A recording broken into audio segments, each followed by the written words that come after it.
Aha, sa'yo na. Bye-bye!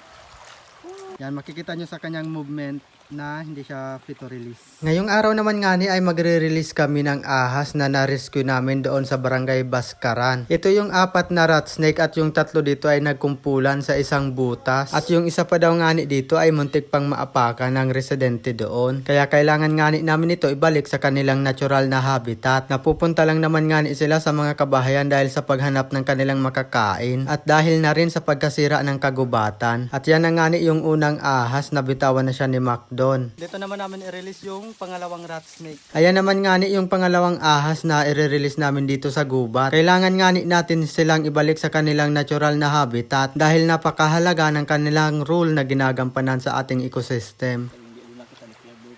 Yan. Pangatlong ahas. Ito yung pinakamalaki. Ito yung pinakamalaking Rat snake doon sa 3 tabi-tabi. And the last one. Bye-bye!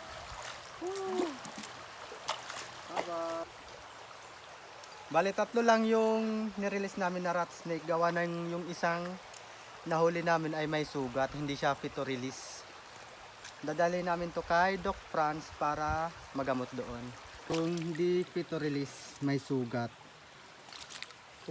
Yan, makikita nyo sa kanyang movement na hindi siya fit to release.